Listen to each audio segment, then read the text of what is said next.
Assalamualaikum warahmatullahi wabarakatuh. Alhamdulillahi rabbil alamin. Wassalatu wassalamu ala ashrafil anbiya'i wal mursalin Sayyidina wa habibina wa qudwatina Muhammadin wa ala alihi wa ashabihi wa man tabi'ahum bi ihsanin ila yaumiddin. Subhanaka la ilma lana illa ma 'allamtana innaka antal alimul hakim. Amma ba'du. Ma'asyiral muslimin rahimakumullah. Alhamdulillah pada malam ini kita bisa melanjutkan kajian kitab Matan Abi Syuja'. Pada malam hari ini kita akan mengkaji salah satu tema tentang mengusap khuf atau sepatu yang terbuat dari kulit. Faslun, pasal tentang mengusap khuf. Wal mashu 'alal khuffaini jaizun. Mengusap khuf, khuf itu adalah al-hidha'u as-satiru lil ka'bain, sepatu yang menutup dua mata kaki. Biasanya terbuat dari kulit, ya, terbuat dari kulit atau yang sejenis.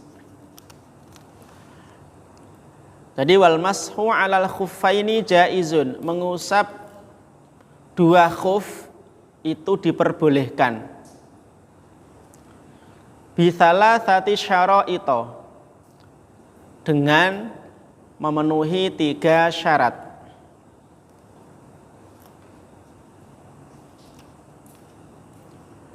Yang pertama, ayyabtadi'a lubsahuma ba'da kamalit thaharah.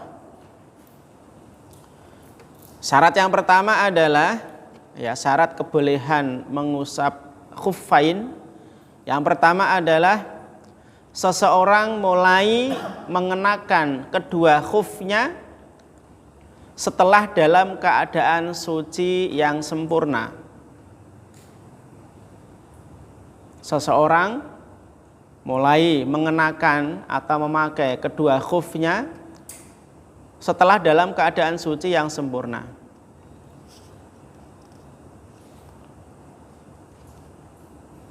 Ya.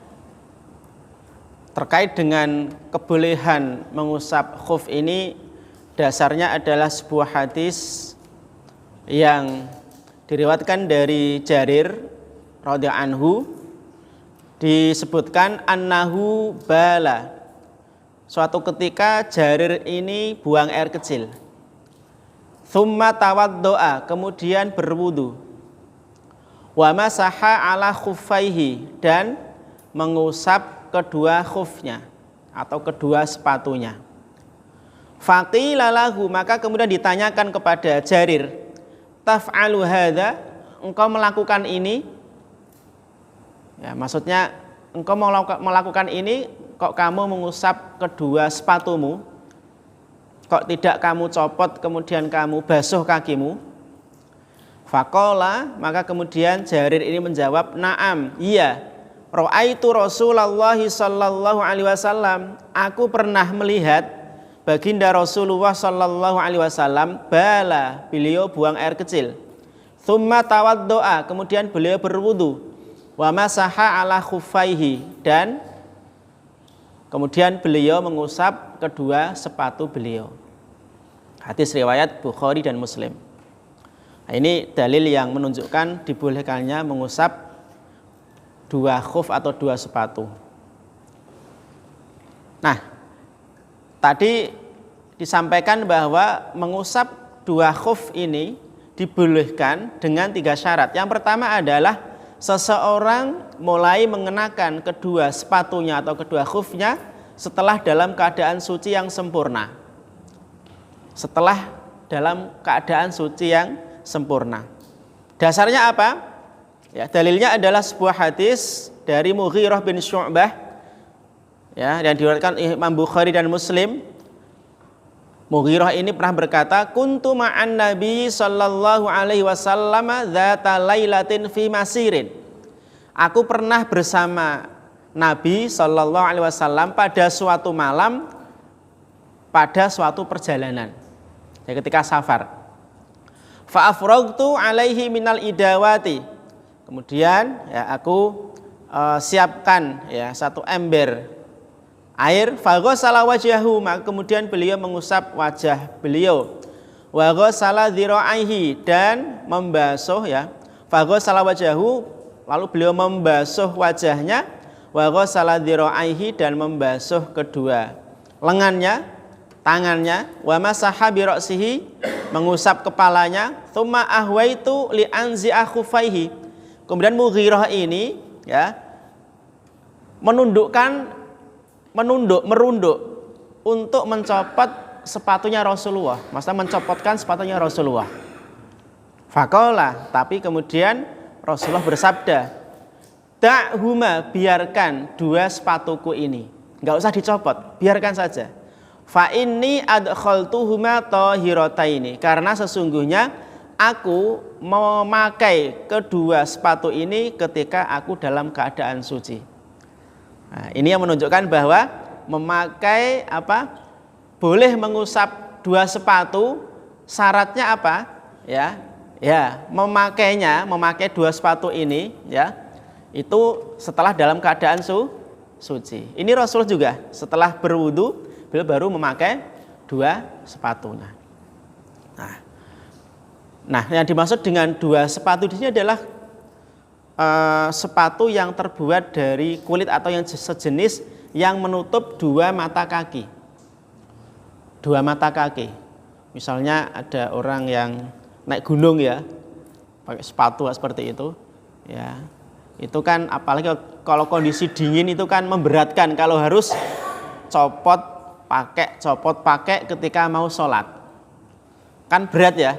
Apalagi kalau sepatunya biasanya kan talinya ya ribet, memberatkan. Maka kemudian syariat Islam memberikan rukhsah, memberikan keringanan bagi orang yang memakai khuf, memakai sepatu yang terbuat dari kulit atau sejenisnya yang menutup dua mata kaki, tidak usah repot-repot mencopotnya ketika wudu, tapi cukup mengusapnya.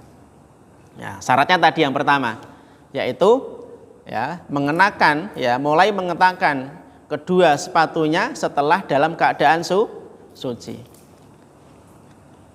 Kemudian yang kedua, wa ayyakuna satiraini limahalli ghuslil fardhi minal qadamaini. Ya, syarat yang kedua adalah kedua sepatu tersebut bisa menutupi bagian dua telapak kaki yang wajib dibasuh, ya, yang wajib dibasuh hingga kedua mata kakinya. Jadi syaratnya adalah sepatunya itu menutup ya, mulai dari telapak kaki ke atas sampai kedua mata kaki itu minimal. Karena ketika wudu kan yang wajib dibasuh itu, ya. Ketika wudu, ketika basuh kaki kan sampai kedua mata kaki. Maka syarat dibolehkannya mengusap khuf atau sepatu di sini adalah syarat yang kedua adalah sepatu tersebut menutupi bagian kedua telapak kaki yang wajib dibasuh hingga kedua mata kaki. Kalau mata kakinya masih kelihatan, ya maka tidak memenuhi syarat, ya, tidak memenuhi syarat ini. Ini yang kedua. Kemudian syarat yang ketiga, wa ayyakuna mimma yumkinu tatabu'ul masyi alaihima. Syarat yang ketiga, yaitu sepatu tersebut terbuat dari sesuatu yang bisa digunakan untuk berjalan. Ya, untuk berjalan. Artinya apa? Artinya sepatunya kuat. Ya, sepatunya kuat. Ya, sepatunya kuat. Ya, jadi kalau dipakai jalan kuat. Biasanya sepatu sepatu apa istilahnya kalau pakai hansip itu? Apa? Boot ya, sepatu boot ya. Sepatu boot ini. Polisi ya, tentara, hansip itu biasanya pakai seperti itu. Ya, security ya, pakai seperti itu. Nah, ini cocok kalau pas camping ya misalnya ya, atau naik gunung ya. Pakai sepatu seperti itu ya, apalagi di tempat yang dingin. Kalau harus mencopot kan ya lumayan berat itu. Maka cukup ya, diusap bagian atasnya. Nah, ini 3 syarat ya. 3 syarat untuk kebolehan mengusap khuffain atau 2 sepatu. Nah, kemudian waktu atau masa mengusap sepatu. Nah, boleh berapa hari toh? Ya. Atau boleh berapa hari mengusap khuf ini? Boleh digunakan sampai berapa hari? Nah, di sini dijelaskan, wa yamsahu al-muqimu yauman wa lailatan. Bagi orang yang mukim itu maksudnya orang yang tidak bepergian, itu mukim. Ya, tapi ya mosok iya orang mukim pakai sepatu seperti itu? Ya bisa jadi, ya, karena suatu hal ya, bisa jadi pakai seperti itu. Ya, polisi itu kan ya, Pak polisi ya, tentara ya, itu kan mukim pun ya pakai seperti itu. Bagi orang yang mukim atau tidak berpergian diperkenankan mengusap khuf selama sehari semalam. Jadi masanya adalah sehari semalam. Ini bagi orang yang mukim. Wal musafiru thalathata ayyamin bilayalihinna. Adapun bagi musafir, orang yang bepergian, diperkenankan mengusap khuf selama 3 hari beserta malam-malam harinya. Berarti 3 hari 3 malam ya. 3 hari 3 malam. Ini masanya, waktunya. Jadi bagi orang yang mukim selama sehari semalam, bagi musafir 3 hari beserta malam-malamnya. 3 hari 3 malam.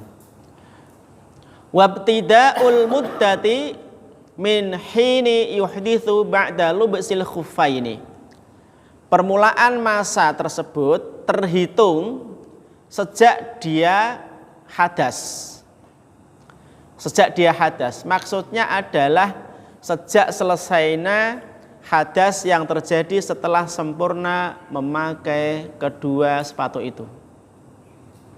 Ya, jadi permulaan masa tersebut terhitung sejak dia hadas. Maksudnya sejak selesainya hadas yang terjadi setelah sempurna mengenakan kedua sepatu tersebut. Ini cara menghitungnya. Kemudian fa'in masaha fil hadori thumma safaro. Nah, ini.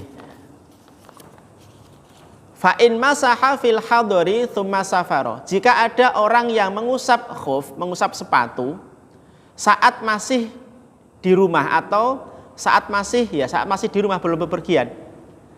Ya. Thumma safaro, tapi kemudian dia bepergian. Ya, dia bepergian, makainya pas di rumah, kemudian dia safar. Ya. Au masaha fis safari, atau mengusap saat bepergian. Jadi saat safar dia mengusap sepatunya. Thumma aqoma, tapi kemudian dia mukim, ya sudah balik di rumahnya. Ya, sudah balik ke rumahnya. Nah, baliknya ke rumah itu ya sebelum melewati sehari semalam. Jadi belum sampai sehari semalam. Tekan omahna misalnya. Atamma masha mukimin, ya. Maka yang seperti itu dia diperkenankan menyempurnakan masa mengusap bagi orang yang mukim. Ya, yakni sehari semalam. Nah, ini kasus ya kalau ada seperti itu.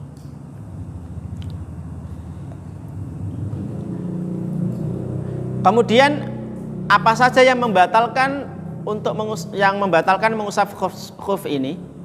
Wa yabtulu al-mashu bi thalathati asya'a. Mengusap dua khuf atau sepatu hukumnya batal disebabkan 3 perkara. Jadi batalnya itu karena 3 perkara. Bi khal'ihima, yang pertama adalah melepas keduanya, dicopot, atau salah satunya juga membatalkan, dicopot keduanya atau salah satunya. Wangqidha'il muddati, yang kedua adalah habisnya masa mengusap. Tadi ya, kalau mukim sehari semalam, kalau musafir 3 hari 3 malam. Berarti kalau sudah deadline-nya itu habis, berarti sudah batal secara otomatis. Wa ma yujibul ghusla, dan yang ketiga adalah apa saja yang menyebabkan mandi janabat. Contohnya haid, nifas, atau melakukan hubungan badan. Nah, ini 3 perkara yang membatalkan mengusap khuf, yaitu melepasnya, melepas sepatunya, baik itu kedua-duanya atau salah satunya. Yang kedua adalah masanya habis, dan yang ketiga adalah karena ada perkara-perkara yang mewajibkan dia untuk mandi janabat. Nah, ini tentang mengusap khuf. Nah, ini salah satu rukhsah atau keringanan dalam Islam. Jadi syariat Islam itu tidak memberatkan, ya, meringankan ya umatnya. Ya, kalau sekiranya sesuatu memberatkan, kemudian ada rukhsahnya, ada yang meringankan. Contohnya tadi, ya, bagi orang yang memakai khuf atau sepatu yang menutupi 2 mata kaki. Baik, ini yang kita kaji pada malam hari ini. Semoga ada manfaatnya. Aku qouli hadza wa astaghfirullaha li wa lakum. Wassalamualaikum warahmatullahi wabarakatuh.